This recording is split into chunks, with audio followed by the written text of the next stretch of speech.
Hello, everyone, and welcome to the War Report. And let me just start out by saying, just to clarify, we will not be discussing the Wuhan virus. Still too much information out there. We honestly don't know enough to give a concise story on this or give concise opinions on this. So, with that out of the way, I want to start out with a little laugh. And this comes from no other country than Israel. IAF F-35s accidentally reveals the site of location over secret Israeli nuclear facility. Now this is from South Front, which is further from Sputnik News.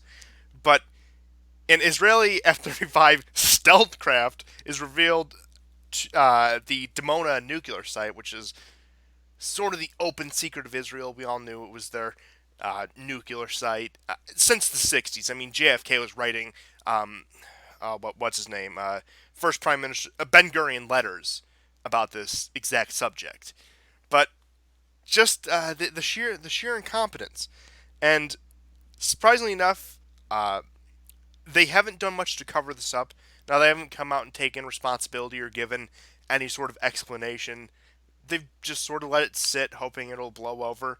And seeing as no Western media outlets have picked up on it, that may just be the case, which is why I specifically wanted to mention it. But uh, it's no longer a conspiracy theory. The Israeli Defense Forces, or more specifically the Israeli Air Force's incompetence, strikes once again. Now, whether that be against Hezbollah with them blowing up these things that were supposedly just land-based drones or any of these other things, they reveal their own nuclear site, and this comes mere weeks after Netanyahu almost accidentally admitting that Israel is a nuclear state. So, interesting things going on in Israel. It's as if they don't have the best governance right now, as the things aren't the most stable right now, and they seem to be slipping up a little, in my eyes.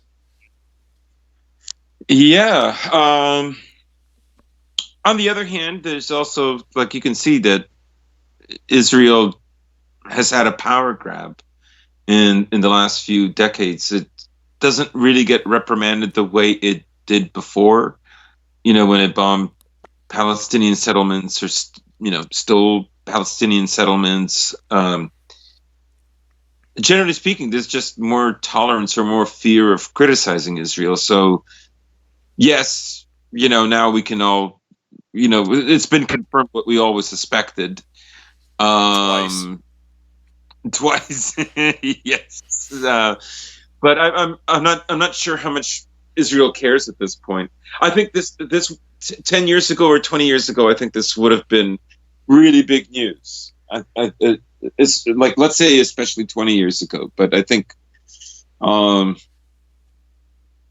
they're just in a very prominent position right now, and there's too many Western governments and other European governments that are um, introducing laws that essentially make it an act of anti-Semitism to criticize Israel or boycott Israeli products. And more So insidiously, it's not necessarily hate speech laws, but you see this a lot in the United States where you can't do business with the state government of whatever state if you are proven to be partaking in a boycott of Israel. Or a lot of these anti Semitic hate speech laws that people have been talking about aren't necessarily that, but it targets the education system. People on university campuses that they can be investigated by more civil authority rather than actual law enforcement for saying anti-Semitic things, which could be construed to be anything that Israel doesn't like you saying now. Of course, with many layers in between. But another funny story about out of Israel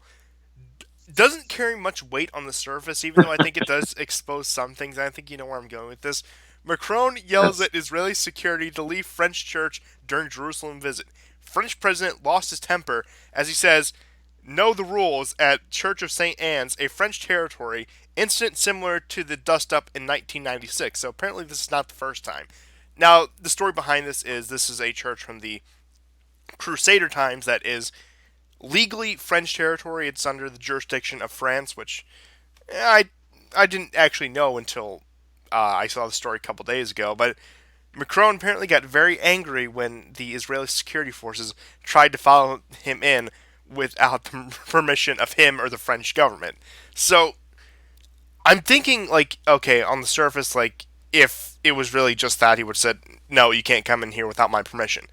But considering the fact he snapped, I imagine things behind closed doors is French-Israeli relations, which, admittedly, since the 2018 cooperative strike, haven't really seemed like they were on the best terms, at least from my analysis.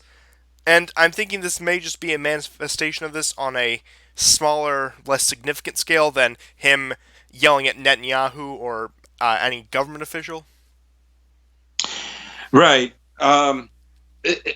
Macron's anger seemed genuine, and I don't think he was doing this to, well, warm the hearts of, I don't know, populist right wing supporters of Macron in France.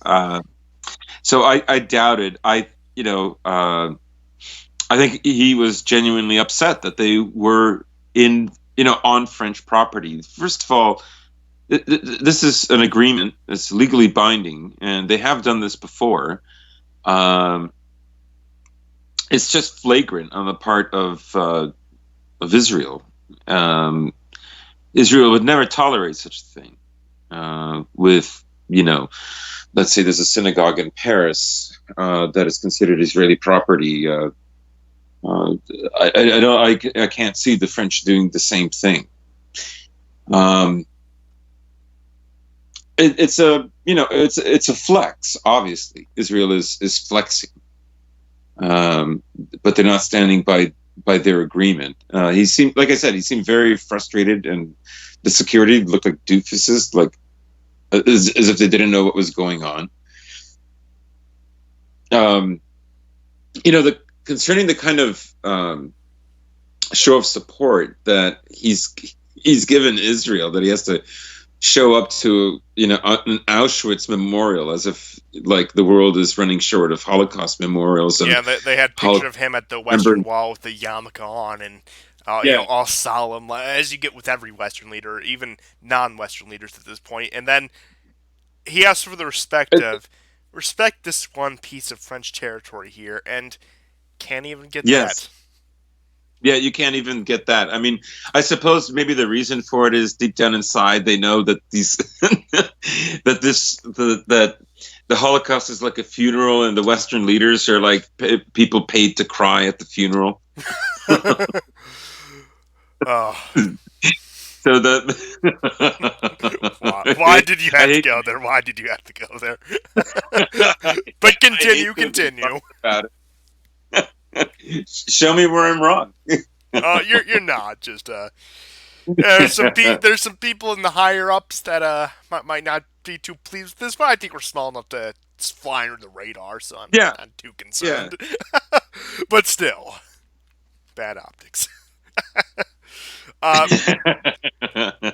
but yeah, it does show an interesting double standard and sort of the dynamic between Israel and the West, and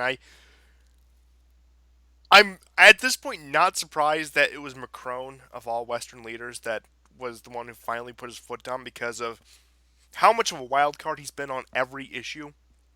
And Mhm. I, I hate the fact that we speak so positively of Macron because he definitely doesn't deserve it. But as of late, and in comparison to pretty much every other Western leader, it's what else are we working with? I know. One of the worst people you know is right again. Yeah, that'll gag. But uh, I mean, what would have happened if Macron said in French, "Our patience has limits"? that would have been good. But yeah, he yelled at them in English. I'm guessing that's Yes, like a yes, common understanding language, sort of global language thing. But yeah, I have a feeling that things between France and Israel are not as chummy as they look on the surface. I speculated that about Trump and Israel back in Mhm. 2018 because there was a bit of a dust up, but if that even was the case, it's long since dissipated and it's very chummy now. And one last piece of Israeli news I'll have before I get on to Syria, Yemen, etc., is that Trump is inviting both Netanyahu and Gantz, his political rival, to the White House to sort of sort out the Israeli government situation. So, for once, we're meddling in their political process, which I don't mind. But yeah, I thought that was interesting that he invited both him and the opposition leader. Look, I understand opposition leaders meet with foreign heads of state and foreign dignitaries all the time, but At the same Mhm. time, on foreign soil, it does seem a bit odd. I'm wondering what game he's at here. Probably trying to sort of keep his in the good graces of both. So no matter who comes out on top of this, he's in a good position with either Prime Minister of Israel, whoever that may end up being. Yeah. Yeah, that's still up in the air. The only other thing is apparently, like, this is sort of in some of the publications, Putin has assured the mother of a young Israeli woman that's been in jail in Russia for some time that she will be released. And I keep seeing this headline, and I'm absolutely bored to death about even looking into it. But I saw some heartfelt photos, so Oh, I just thought I'd mention. of course, 14 photos that make you cry and say, "Oh, let's do away with laws and our civil Yeah, institutions." Oh, please. this has been a very a joking episode so far. That's because we haven't gotten to anything serious. See, we usually do this at the end of the show, but we're gonna get into some serious stuff here with none other than Syria. Well, wordplay there. Mhm. Um, the main story here is there was a confrontation, not an armed confrontation, but a confrontation no less, between U.S. and Russian soldiers over Syrian oil fields, where Russian soldiers said these are Syrian oil fields. We're protecting their ally of Syria, which means we're protecting their oil. And U.S. troops tried to get them to leave the oil fields. Now, this is nowhere near the closest thing we've had to a full-out conflict between the U.S. and Russia in Syria. There was times in early 2018 when we killed Russian mercenaries, they killed our mercenaries. Things were definitely much more heated then. But nonetheless, it's the first really open confrontation between U.S. and Russian forces in quite some time. At least that's been reported on. Yeah, I mean, I can understand the anger. I mean, Russia's been sort of killing more American mercenaries, who happen to also be jihadis. But yeah, that's another episode. Yeah, I mean, in a way, I look at this from a geopolitical point of view, and I think this does demonstrate that America does have the upper hand, the power, and can probably stay in the oil fields indefinitely. I'm not sure to think that this is a provocation on their part to get Russia to make a misstep. After all, I mean, I really don't think in 2013 to 2015 Americans would have wanted the outcome of the war such as it is at this moment. So there is a give and take in place, and like I say, control of the oil fields is basically, it's America's direct sanctions on a country they have no business giving sanctions to. Yeah, a lot of people get They the are oil field thing invasionary wrong. force. What's that? A lot of people get the oil field thing wrong, as in it goes back to the old narrative of we're stealing their oil. That's not the case. Especially in Syria, the case is we are denying them their oil, which in a roundabout way is theft, but it's not like we're shipping it back over the United States. Now, there is some things to be said about the Kurdish-controlled oil being sent to Israel as Iraqi oil after the Iraq War, after Saddam Hussein's uh, demise. But yeah, in this case, it's like you said, it's a more direct form of sanctions. Since we can't enforce them, we're using our boots on the ground to enforce, in a roundabout way, what amounts to sanctions. Right. It amounts to the same thing. During the Iraq War, for instance, Trump was right to say that America didn't get any of the oil. However, not long after the invasion, Israel's oil imports were 70% from the Kurdish-held region of Iraq.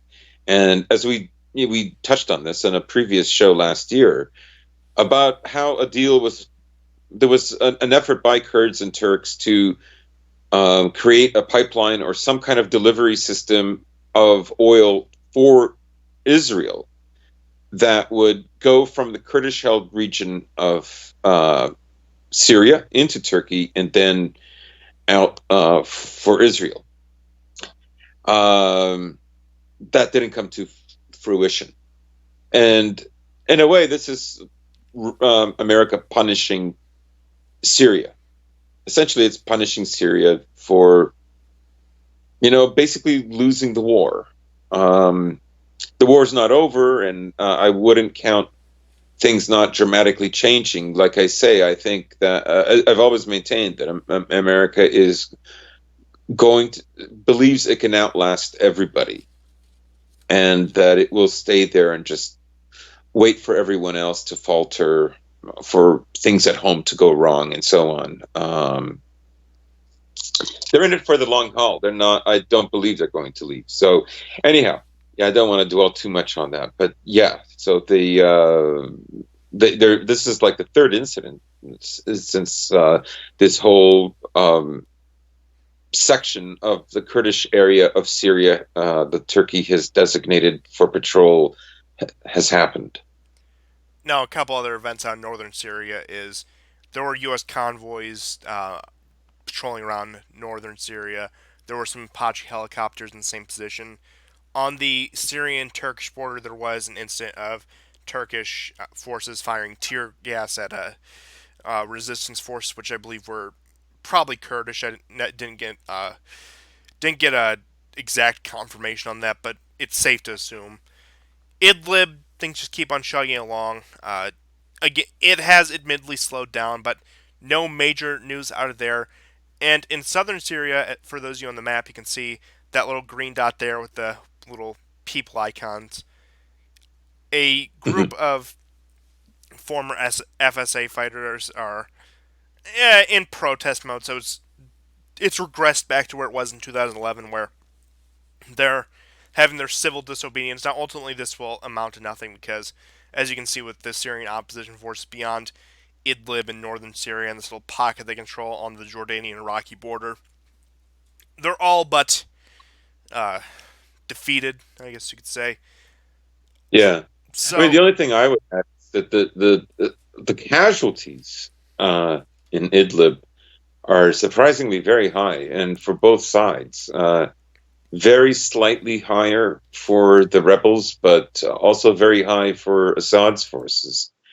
Uh, some towns have been lost that were initially gained, but there's also been a flow of civilians leaving Idlib as well into Turkey, like several thousands upon thousands.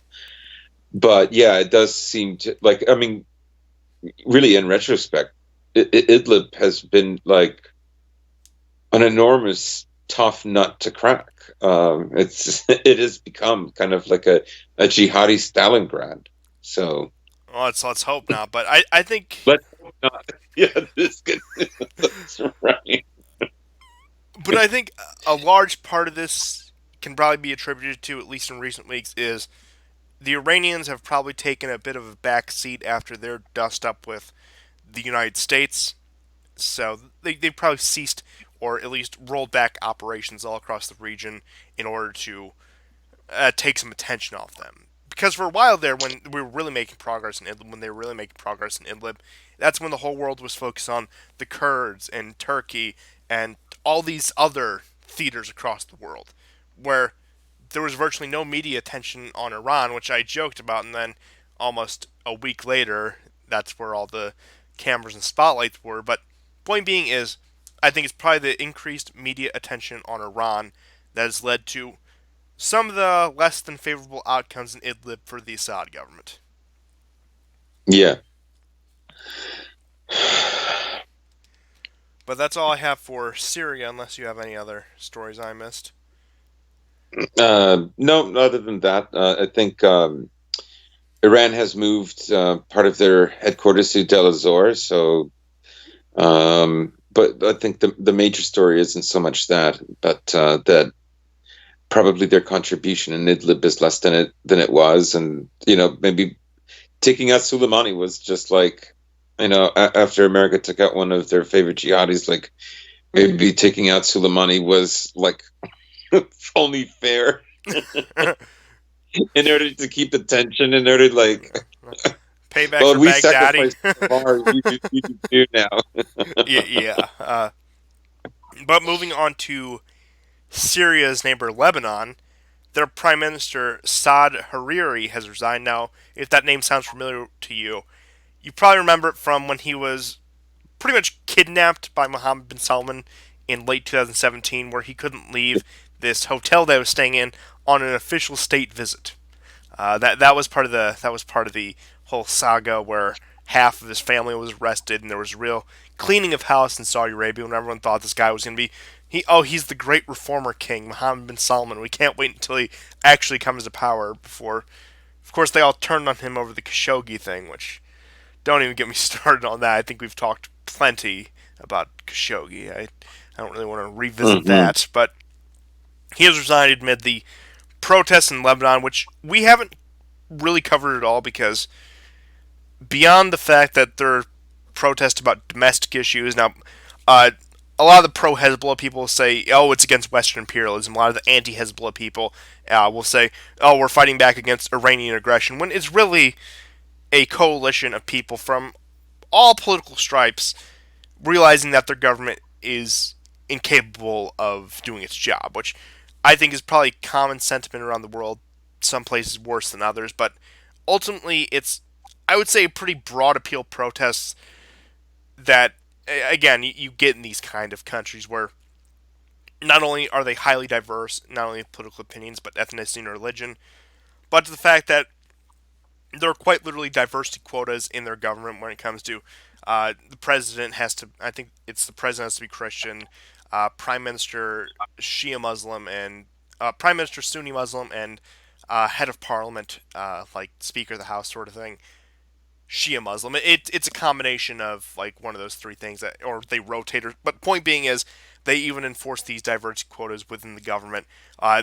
No group can hold like over like one third control of the parliament, which is why people were thinking, oh, Hezbollah is just gonna take over Lebanon when they're legally barred as a Shia Muslim party from doing so. But I'm rambling at this point. But point being is, Yeah. amid protests, an unpopular figure has stepped down, and I don't imagine, especially in a statelet, as you would call it, like Lebanon, a country that really can't enforce its own will. I mean, it's it's one of the smallest countries in the region. I don't know how it's described beyond the fact that it's a playground for, in previous years in the 80s, 90s, Syrian forces, in modern times Israeli forces. It's really just a buffer state between the two. So I Yeah. don't ascribe too much significance to this because of how geopolitically insignificant Lebanon is as a country, but still interesting no less. I think it's. I think I honestly brought it up because he's the prime minister who got kidnapped. Is really the point. Right. I mean, I was reading a writer for Al Jazeera was considering even that in 9 months he would return back to power with the reformed government. I suppose. Uh, for me, the big takeaway is that Hezbollah was very unhappy with having him removed. In fact, there were some Hezbollah supporters that attacked one of these protest camps that were set up, and that, in a sense, is what spurred Hariri to leave office. I think he played it right that violence was probably imminent; it could escalate very quickly, and he decided to leave office, even though Nasrallah has, said that him leaving office will leave a vacuum. I wonder, I wonder how much, I mean, I think at root the protests are at some level genuine. Oh, You know, I don't doubt that. I don't even think the protests were significant enough. And like I said, Lebanon pretty geopolitically insignificant, even to a liberal empire to like the United States, to the point where beyond funding some gay pride parades, I don't think we have much involvement in Lebanon. yeah. I mean, I think maybe the protests might have been funded or helped out by America or other actors, within the Western Bloc.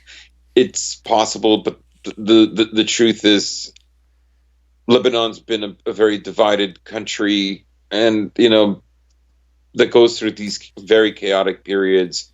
ever since the late 70s, and of course the 80s with the Civil War. Um, so taking advantage of it or even kidnapping one of its leaders is like par for the course. Yeah, I just can't get over the fact that one of Mohammed bin Salman's first acts on the world stage was kidnapping a foreign leader. Yeah, the great reformer. But I am willing to start taking bets for when Macron will restart France's colonial control over Lebanon. It's only a matter of time.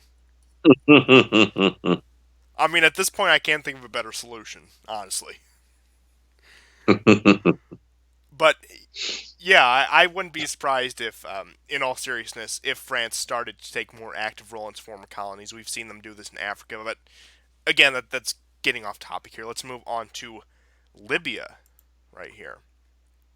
Now, there hasn't been much development in terms of the battles in Libya. It hasn't been much of a raging battlefield, but the political machinations are where I take interest because Western Europe, Italy, France, UK, United States have been completely outmaneuvered in Libya by Russia and Turkey.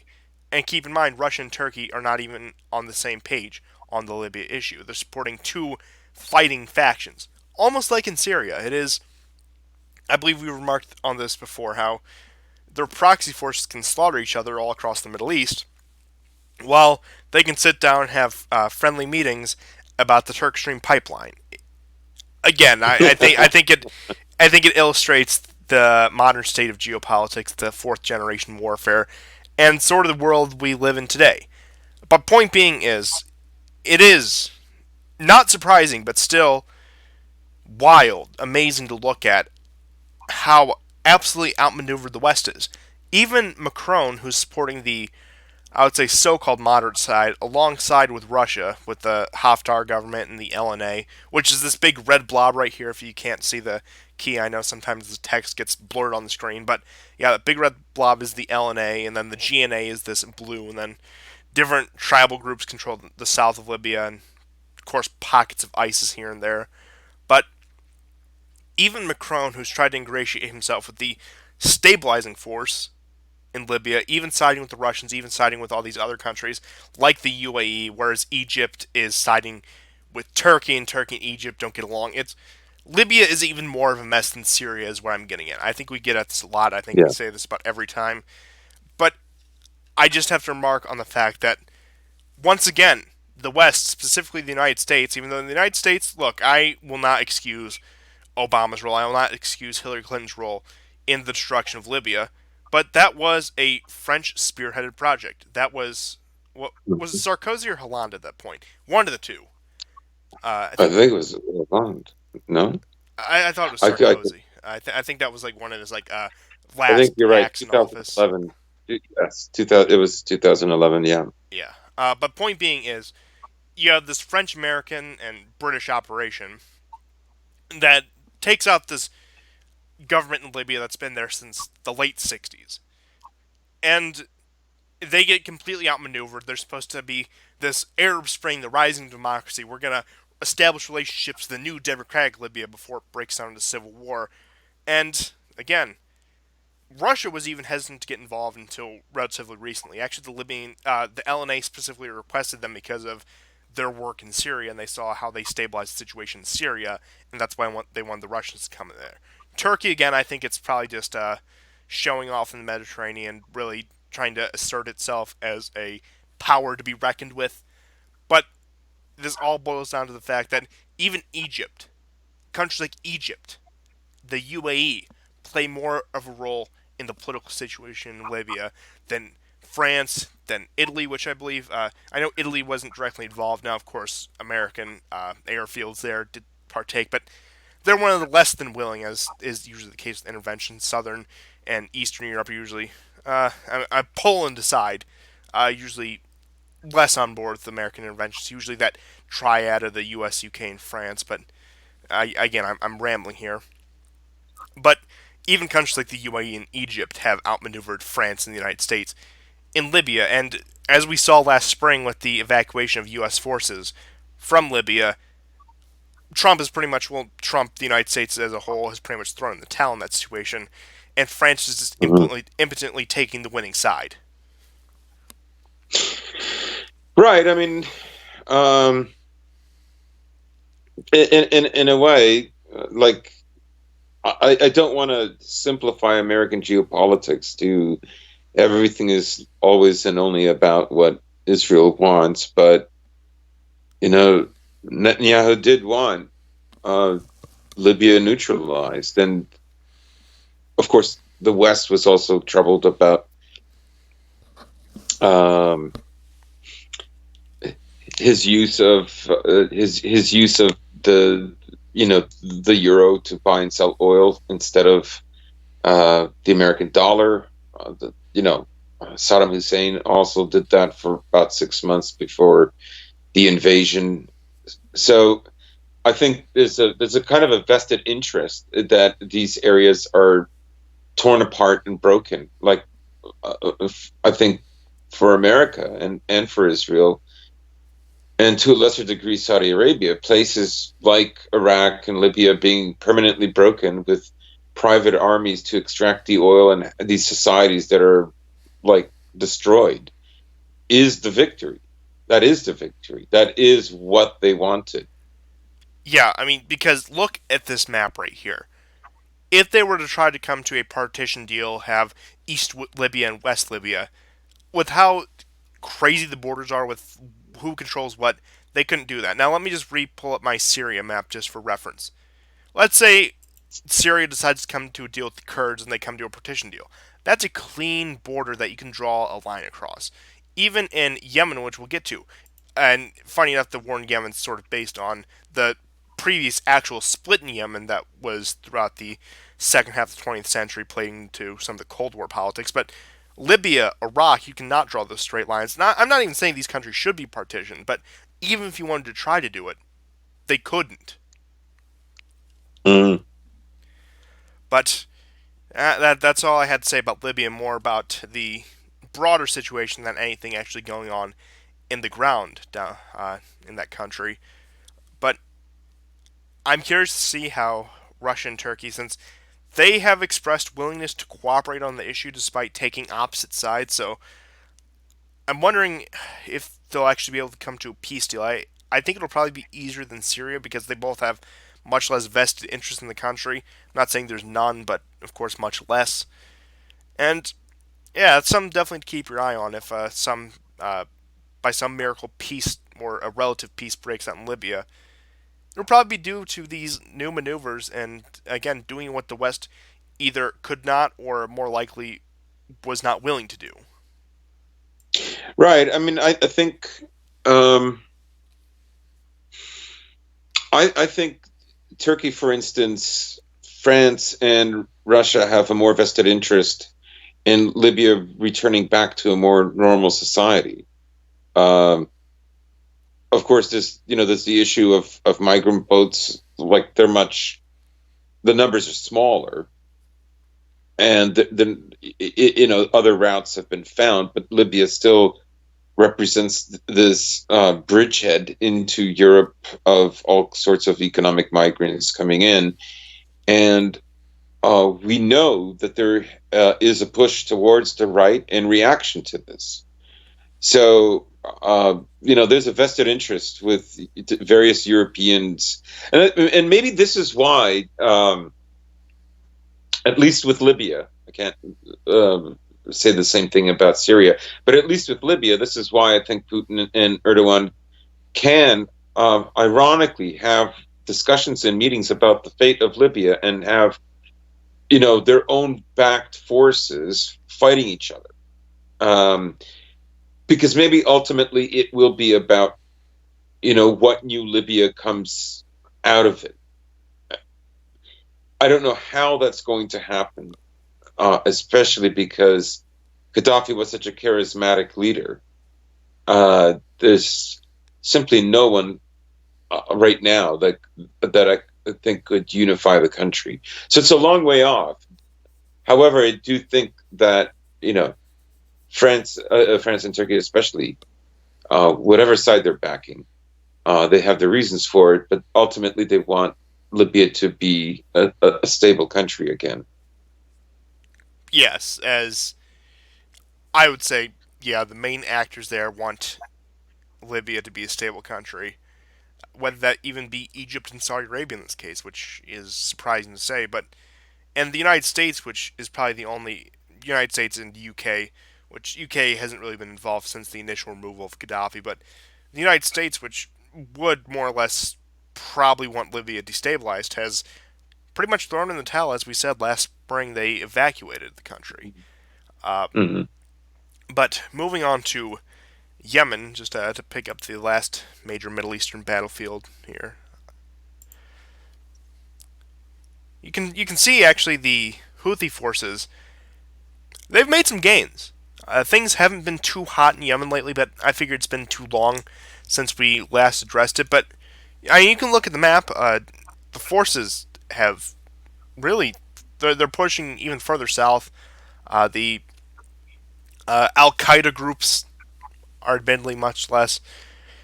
The Saudi coalition, which should be in blue on the map, but is just in this gray represented area.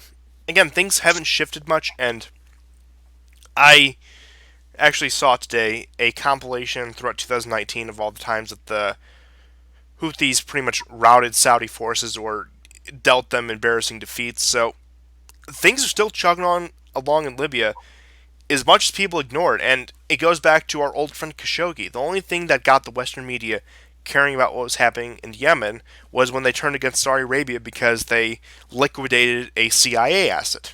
And that's the only time we've gotten them to care about what's happening in Libya, what's happening in not Libya, Yemen, what's happening. I not like to care much about what's happening in Libya either, but yeah, what's happening in Yemen has to do with the fact that Trump's buddy killed a CIA asset who we call a journalist, even though nowadays, especially, the line is pretty blurred. But I won't get into that.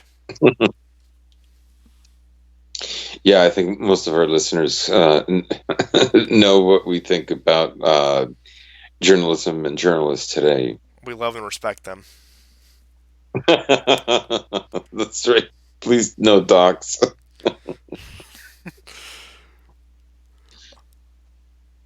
But unless you have anything else on Yemen, I think I'll move into some of the more interesting European news. Sure. So my prediction was not entirely true about Italy, but just a couple weeks off. I said the Italian government that we have today would not make it to the new year. Admittedly, I was wrong. We're almost at the end of January.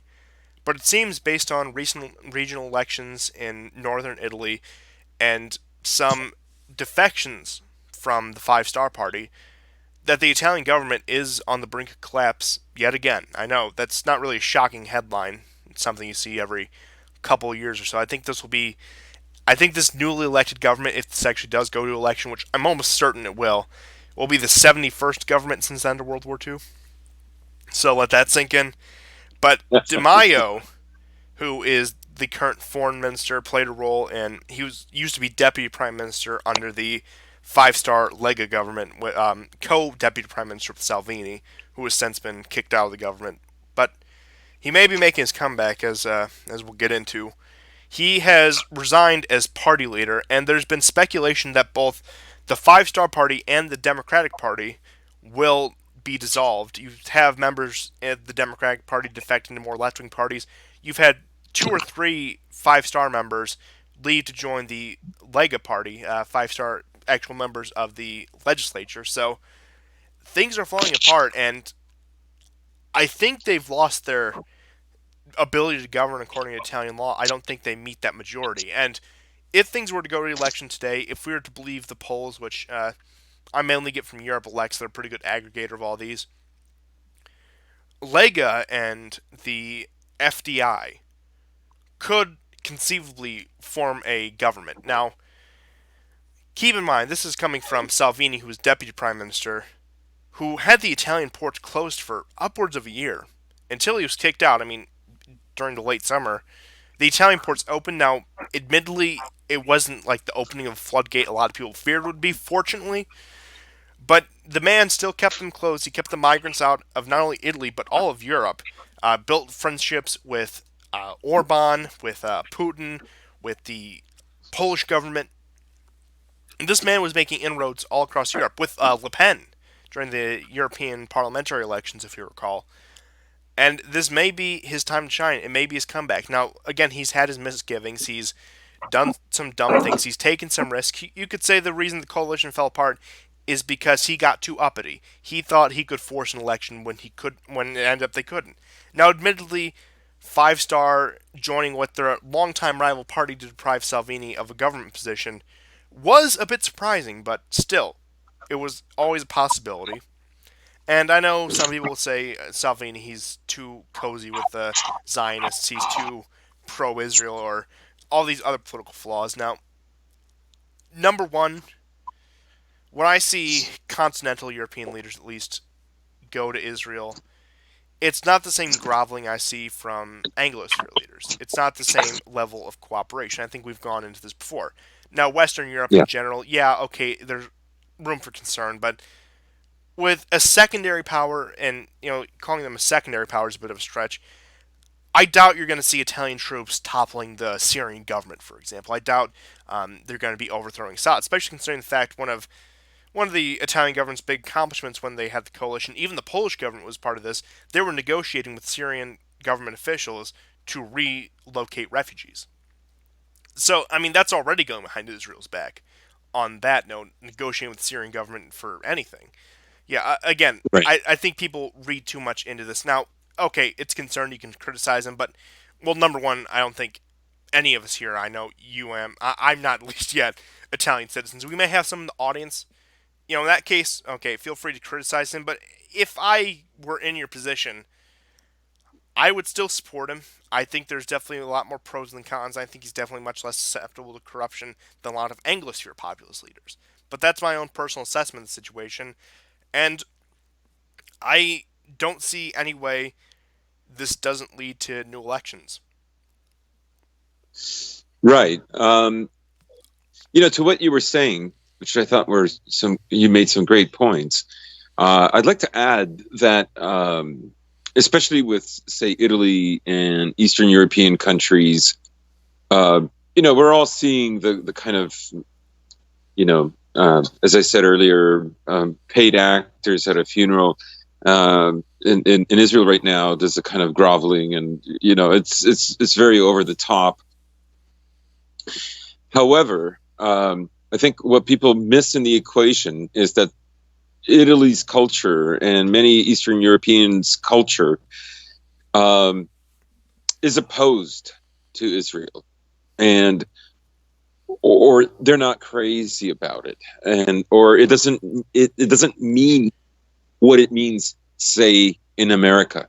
Yeah, I mean, it doesn't carry that way. Even just going from a religious perspective, a lot of the Christian arguments for Zionism come from a Protestant perspective. These are not Protestant countries.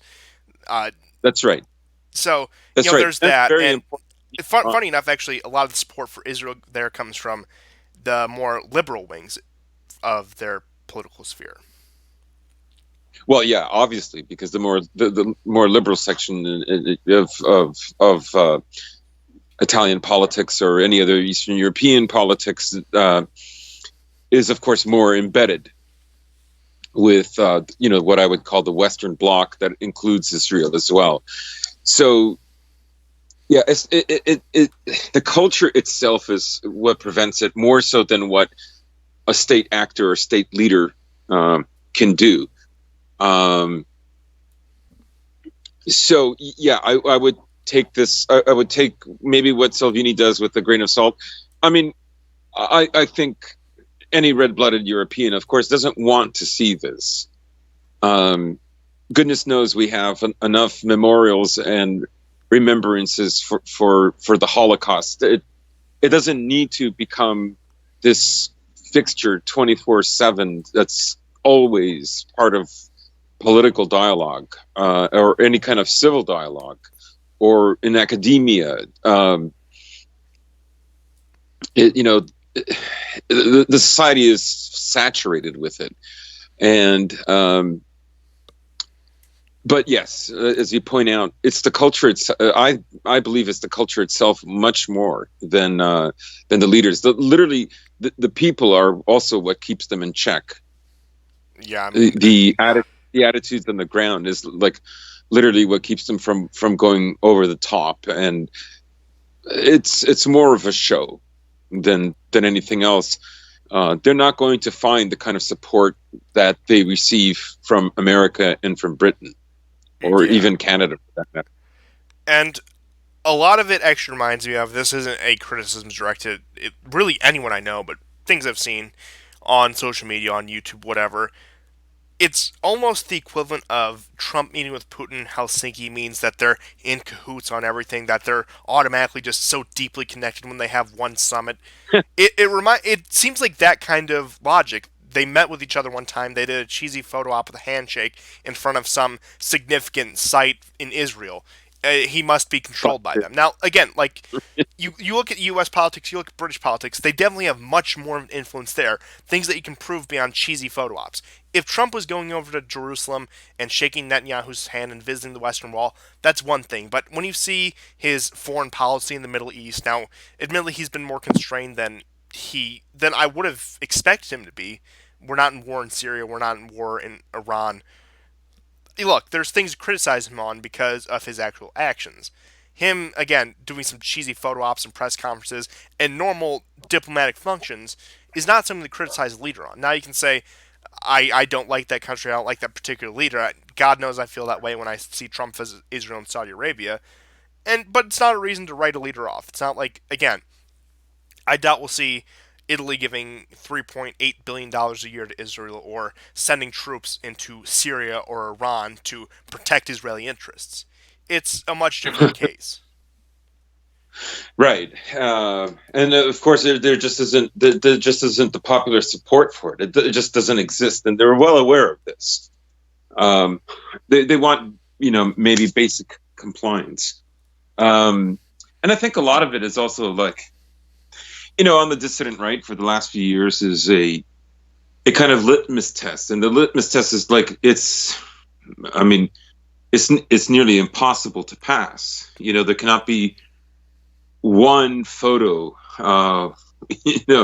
with an Israeli leader or a prominent Jewish group. With an Israeli flag. There cannot be.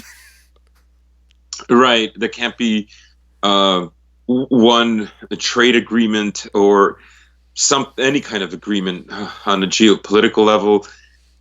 That's just not realistic. I mean, and I think this litmus test kind of comes from this is in the West, the sense that the walls are closing in.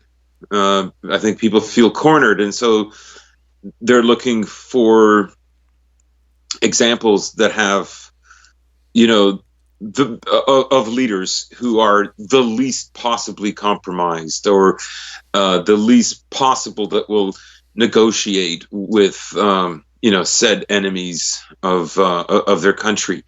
I think that's how it's come about, because this kind of litmus test is it's you can find it, of course, all through all kinds of European and Anglosphere countries, but they're very strong in the States. It's a more of a sort of in the dissident right, maybe a more mainstream opinion, to have this litmus test for a type of leader, which is, of course, it's impossible for anyone to fulfill. And then, like I say, and I think that's partly because people feel cornered, and partly because, in a strange way, paradoxically, because they still have some kind of hope for a change, that some kind of leader like that will emerge. So it's these poles, that are diametrically opposed, that this litmus test, I think, is coming from. I'm not knocking it, of course, but I'm saying it begins to cloud their judgments on other countries, right? Because there's a presupposition that if their leaders are doing this, eventually, this country and that country will turn into what is happened in the United States and in the Anglosphere. Like Yeah. something, very similar will occur. And like, but it won't. And the reason it won't are because they have, first of all, a very different history. They have usually they've had like much more violent history, uh, against, let's say, Israeli or Jewish interests, and they're not like the cultures are. It would be an anathema for them if they turned out like what has happened in the States, especially with evangelical Zionism. Like that doesn't exist, and it's not going to exist in Europe. It just won't. Yeah, I mean, all in short, what I can say about this is we're talking about two men, particularly in the case of Salvini and Orban, that have spearheaded anti-migrant movements in Europe, protected not only their own countries but the rest of Europe from flows of migrants, and pretty much led the effort for reconciliation with Russia throughout the European Union and just Europe in general. I'm not going to bash them for the cheesy photo op with Netanyahu. Hmm. Hmm. But I think we're overlooking one of the most important developments in European politics is that the elections in Belarus are this year, mere months away. Now it seems like Lukashenko's got in the bag, but you never know who's going to come out of left field and depose the first and only president of Belarus. And people talk about Putin. Yeah, yeah, but in all seriousness, like I don't know Belarus and Lukashenko. Like I understand that at some point, maybe not in the near future, but at some point, integration with Russia is inevitable. But Belarus is just one of those meme countries. Like, and Lukashenko is a fitting president for it. I don't know. I can't describe it. It's just a funny country. Yeah, I mean that's also an example of a country that whose culture just cannot support that level of cooperation with Israel or with Zionism. Um, it's just it's not there. It's going to be work. It's even work in Ukraine to do such a thing. Ironically, that's also a paradox for the West. Yeah, don't let those pictures of Azov Battalion with the Tavors and Israeli flags fool you. They're only taking the free support. Right? They're playing 4D chess. Oh, of course. But yeah, things in Italy again. I would be surprised if another election isn't forced, considering the fact the two ruling parties are falling apart. Now, I know the current president who could call an election and who would appoint a government in a stalemate situation is part of the Democratic Party, which is falling apart. But even even he at this point, and I think he's even at other points, he actually allowed the Five Star Lega coalition to go through against his personal opinion in 2018. But it's come to the point where even the institutions of power that are against these people have to concede to them. So I wasn't expecting a major shakeup to come out of Europe, at least this early in the year, but it's a welcome surprise. I'll give it that. And we could honestly, now, I wouldn't want to see this. We could honestly see Prime Minister Salvini, but I think he's much more suited for a non-executive role. I think he'd be much better as interior minister again or foreign minister, whereas you get somebody else to actually do the day-to-day work as prime minister. Hmm. But I definitely would not oppose him in that role. I just think from my across the pond amateur point of view that executive authority probably isn't his strong suit based on some of the decisions I've seen him made in his relatively new life in the spotlight. Yeah, yeah. I mean, I would agree. I don't think this is the end of Salvini's career. Um, People shouldn't forget also how fickle Italian politics is. Yeah, like I said, Uh, 71st government in 75 years. So That's about a government every year and a Right. half or so. Yeah. So, you know, um, what could be expected? Again, like the thing to look for is what is the culture doing? What is, how does the average Italian feel? What do they expect? They could grow fickle, but there is also a kind of continuity that's there, despite how much the culture changes. The culture does change, and some of that continuity is broken. I mean, like an example would be like, you know, Rome has huge gay parades, but um, at least they still resist, say, more than other countries. Yeah, you'll notice Spain, outside of Rome, there's not much. I mean, even in more liberal cities like you go further north, you don't really see much. Again, the LGBT stuff, like specifically the transgenderism and the like overt like parade activism and stuff, hasn't caught on much outside the Anglosphere. So I guess credit where credit is due, but and it also helps that Italy is, for the time being, at least pretty solidly in the Western sphere. There's no real reason for subverting them at this point. Whereas I would say Poland, despite some of their things, has a bit more rebellious streak. Of course, Russia and the newly integrated to the liberal empire Ukraine, you really need to push that there. Some of these other Eastern European countries as well. But yeah, even the more organic elements are, and the foreign backed elements are not as strong in Italy, which you know, I, mm-hmm. I, I think I know what we're all hoping for. Salvini as the Putin of Western Europe. It's possible. I'm not going to say for sure it's going to happen, but if there ever was a time, it is now. Right. I mean, I don't foresee that happening only because the political culture in Italy and to a lesser extent in Europe just would never allow it. It would just never happen. Yeah, I mean, Uh, despite the fact Including that, the 20s. yeah. And honestly, I think if there's a country where a more autocratic authoritarian system could rise in Western Europe, it would be Italy with how fickle their politics are. I could see the people there saying, well, hell, we'll just take a dictator at this point. It'll be more stable. But again, the power structures in Brussels and Berlin, Paris, London, they're not going to allow that. Washington, of course, but that's even looking just inside Europe. Yeah.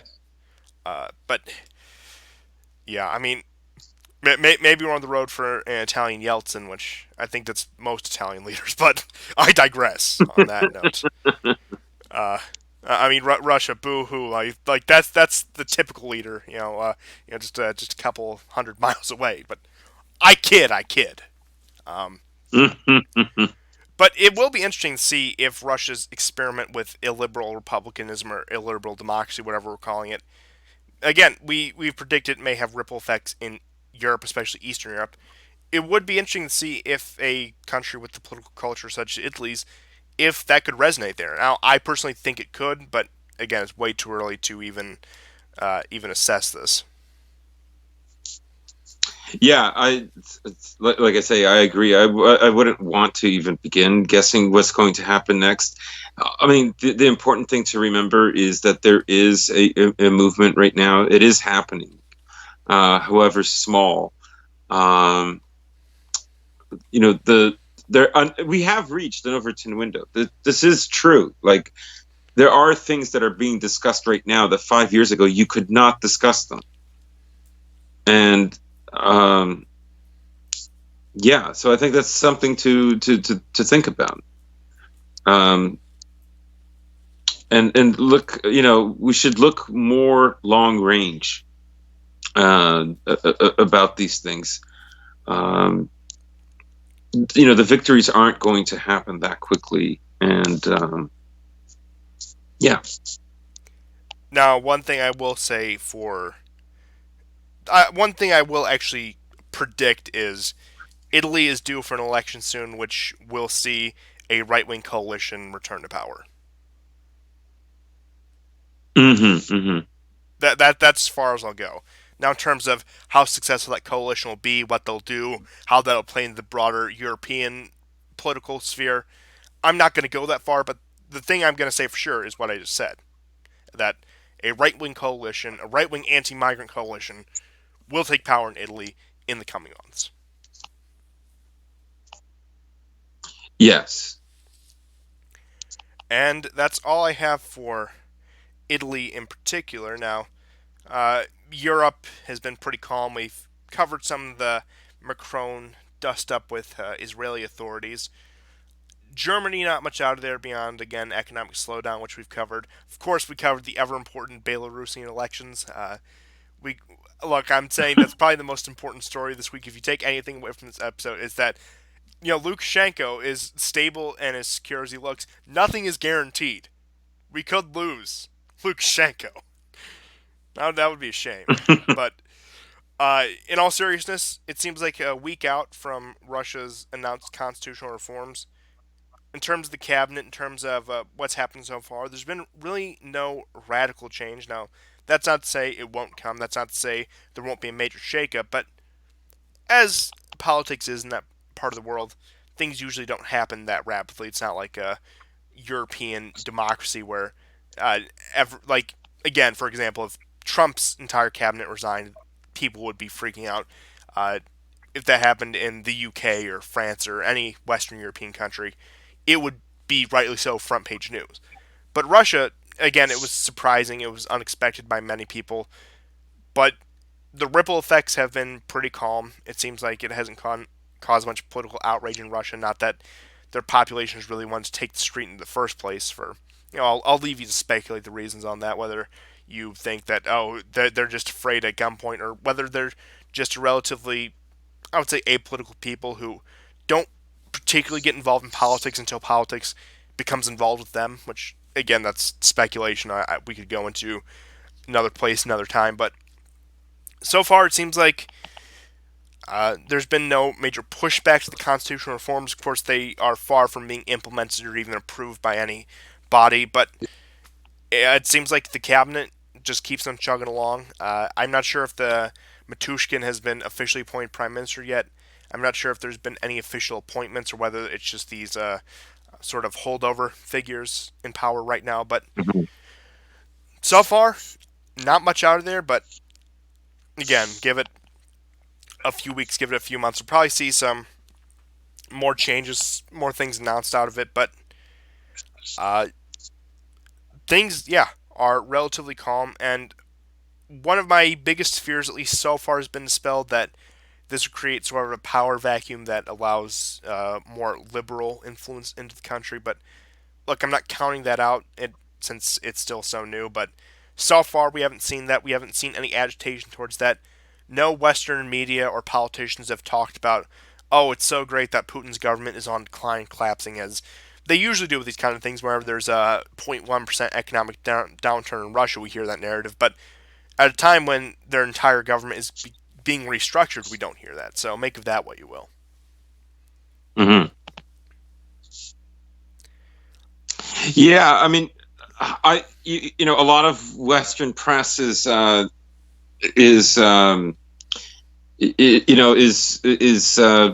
this is Putin's way of holding on to power. It very well may be. He's certainly taking away a lot more power from the prime minister in some ways, allowing the president to get rid of the prime minister, but at the same time giving more power to the Duma. I think that it's still very early to decide on what this is about. I think,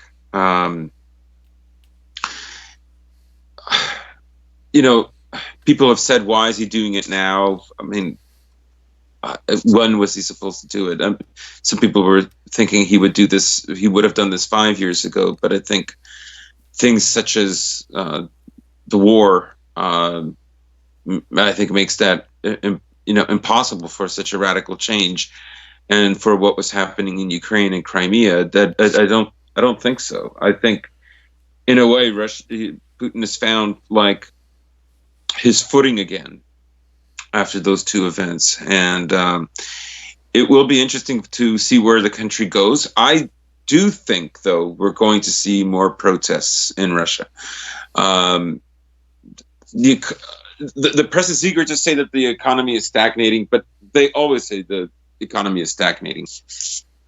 The economy is growing at a very, very, very slow rate, and the redrafting of the pension and so on, that has been very unpopular. So you could argue that that's a net loss, or that the economy isn't growing fast enough, considering what's happened with the pension reforms.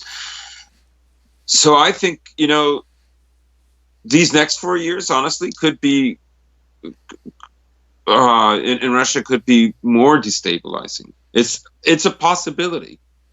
And like I said last time, that if there's a suspicion that he's still running the show behind the scenes, you could have a very, very negative effect. The sort of the Ukraine effect, where Putin is literally, or the Dem effect, where the Democrats and the Ukrainians believe Putin is like literally behind everything. So yes. All I'm gonna say is this may be Zhirinovsky's time to shine.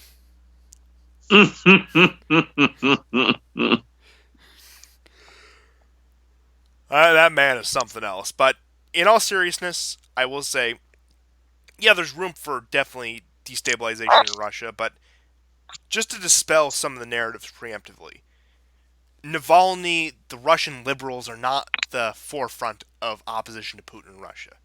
It's coming from people who are on the hard right and people who have nostalgia for the Soviet era.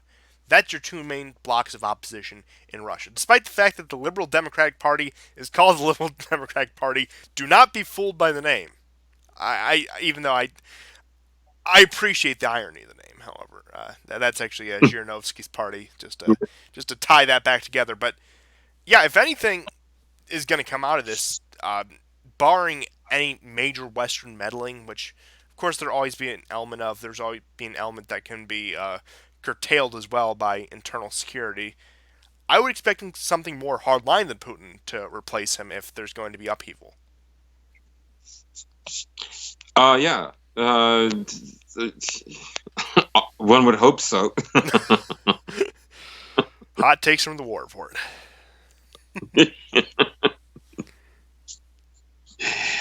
Yeah. So I mean, uh, I think, like I say, the potential is there for things to go wrong with this move. I'm hoping that the next 4 years prove to be more successful than, say, the last four. I think if that happens, he'll be forgiven. Uh, it will give less ammunition to the liberals, the powerful, wealthy liberals in Russia, and certainly it will make the situation for the Moscow Times more difficult for some of its headlines. Yeah, so yeah, that's all I have to say about that. So what you're telling me is Khodorkovsky won't get his grand return to Russia?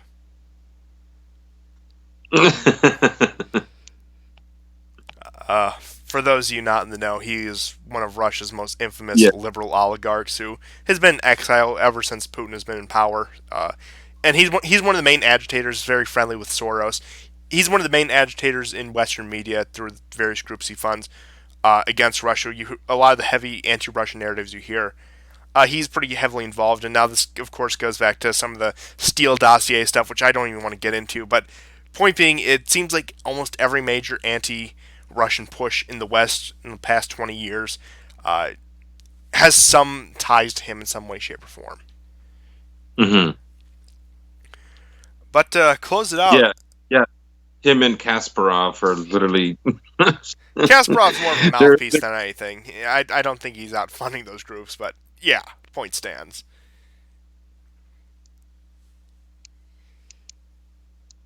yeah. Just to close out the last 10 minutes or so, 5-10 minutes or so. You want to talk Iowa? Yeah, we can do that.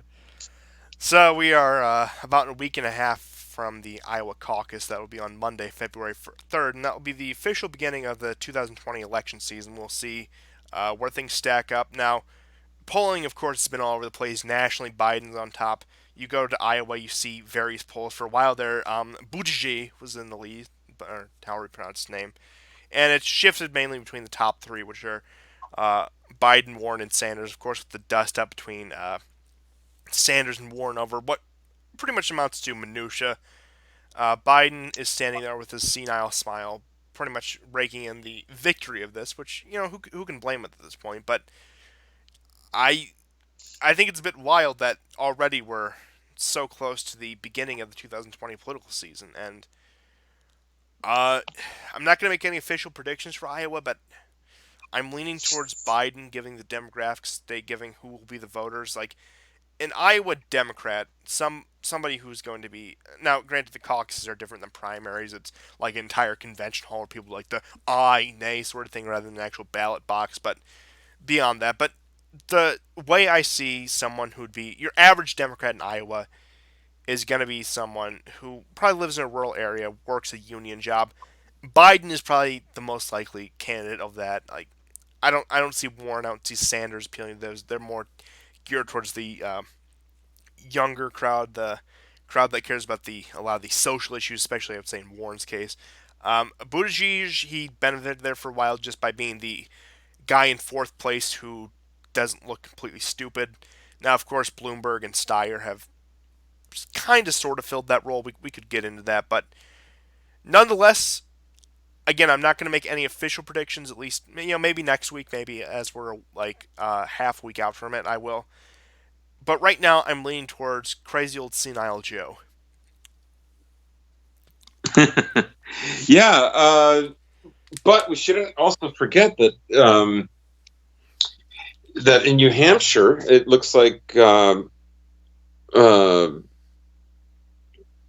Sanders is surging. Of course, there was this, this sort of conspiracy theory, this fake conspiracy theory that the media brought up, that if you're a lefty, if you're a lib, do not fall for this right-wing conspiracy theory that impeachment was a way to hamstrap Bernie from his campaign.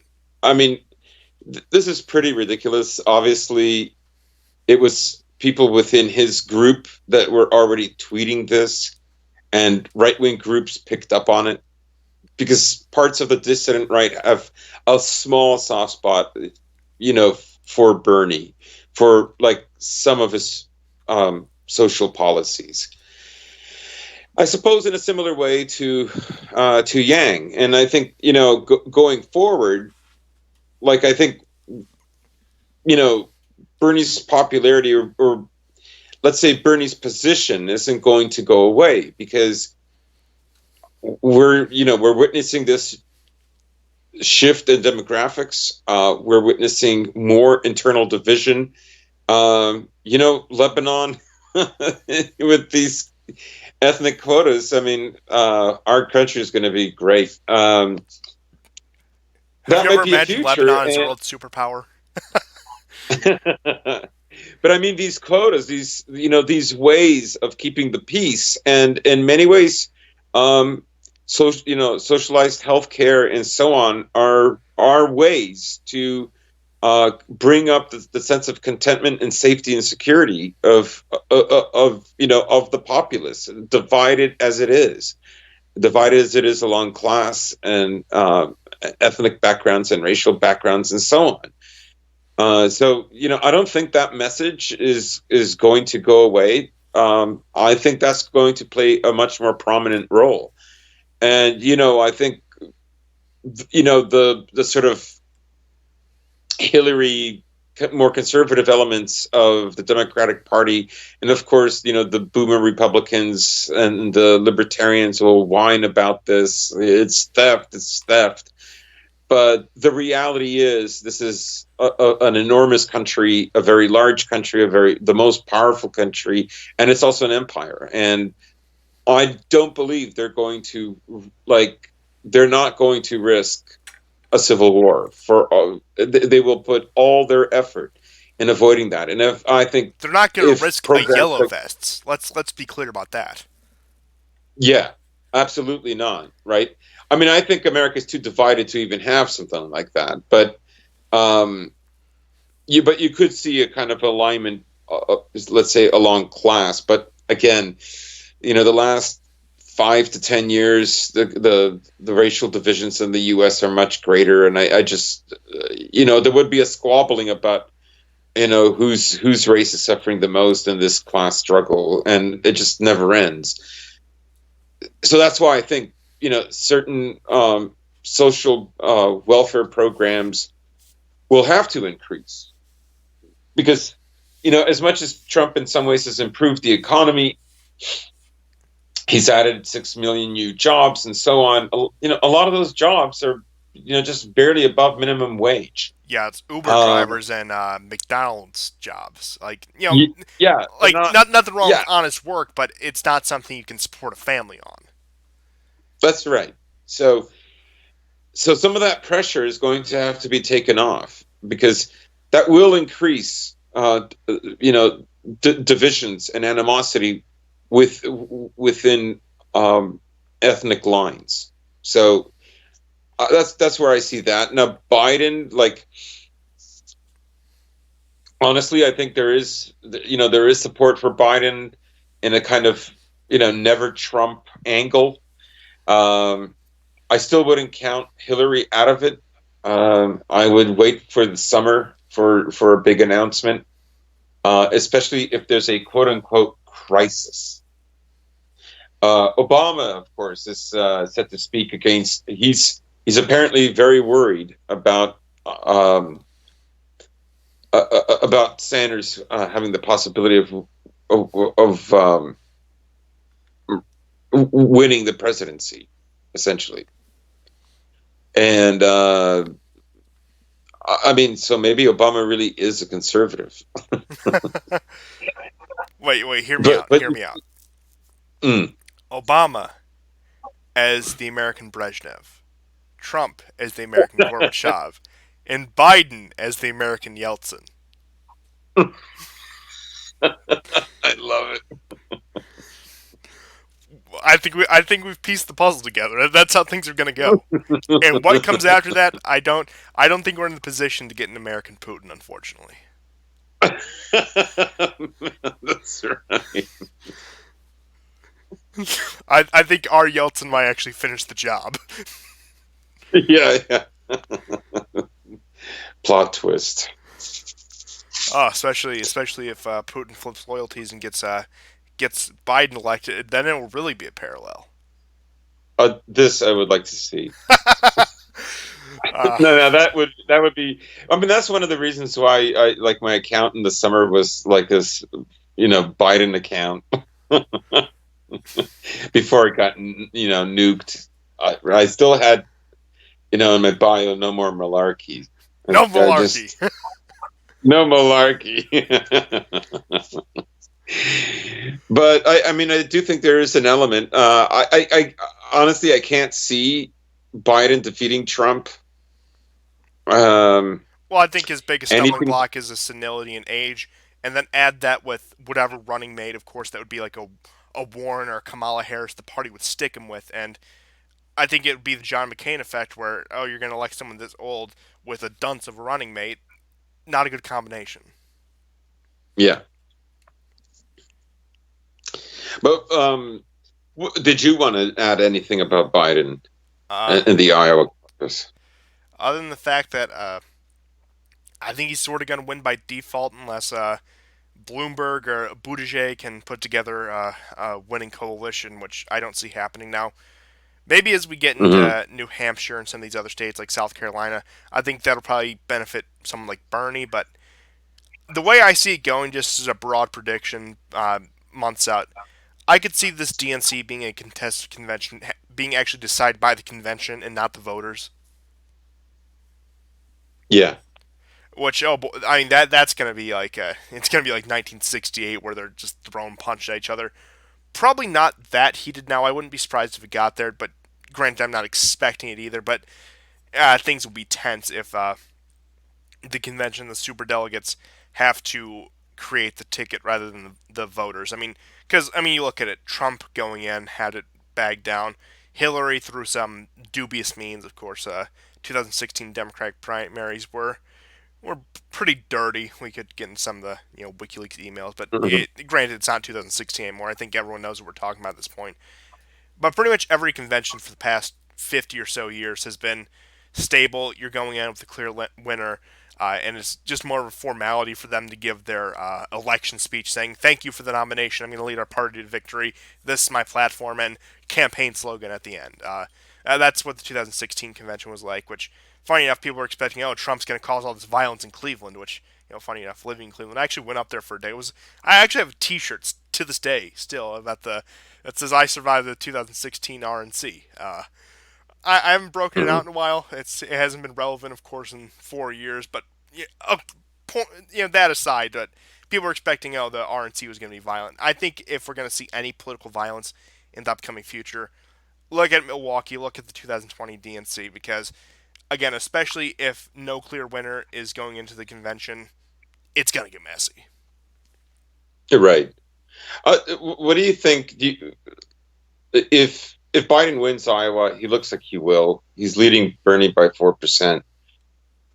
Uh, do you think that will ultimately mean Biden takes it, Well, or is I think in recent years we've seen a trend of people who win Iowa haven't necessarily won the nomination. I think Ted Cruz won the Republican caucus in Iowa. I think Bernie actually, I can't remember. I think Bernie actually did pull it out in Iowa, but it's look in previous years it was a good bellwether. Now I see a lot of the liberals and leftists saying, "Oh, Iowa's too white to be the first state," and in a roundabout way they're right because Iowa used to represent the demographics of the United States as a whole. That is clearly not the case anymore. So right? it's not a good bellwether anymore. Is what I'm getting at. Like you probably want to get into the Right. Southwest, somewhere like Virginia, if you want a good bellwether on where people stand nationally. But I think Hmm. California went too far in the other direction on that note. But uh, again, I think whether he wins it legitimately or whether it's a chaos at the convention sort of situation, Biden's going to get shoehorned in with some diversity pick running mate. Hmm.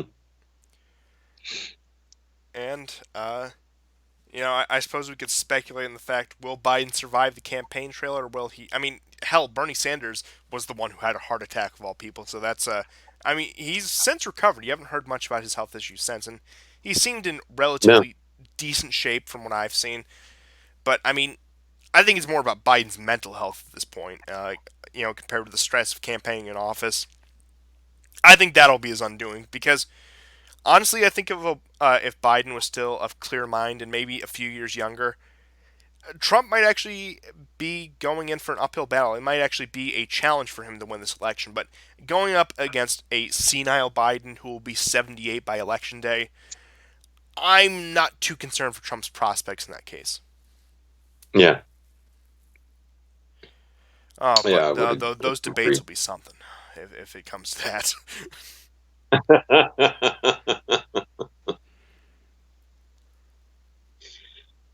Yeah, I think 2020 is going to be wild.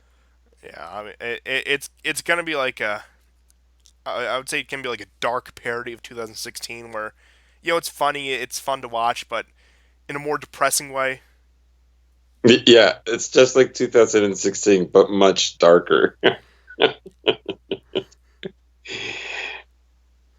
Well, that's all I have for this week, unless you have any surprise stories. That's all I have. One last thing I will say: I'm taking bets for when Biden will try to mention the Wuhan virus or whatever major thing comes up, and try to watch him stumble around whatever issue, thinking he has a grasp on it, but comes off as completely incoherent. And you know, I think if a president can stand up to a leader of an interracial gang like Corn Pop, I think he's qualified to lead this country. But Biden posting aside, which I have a feeling there'll be a lot more of in the coming weeks and months, I think that that's going to do it for us. Yeah, okay. Yeah, I don't have anything else to add. Okay, so see you guys next time, and goodbye. Thank you.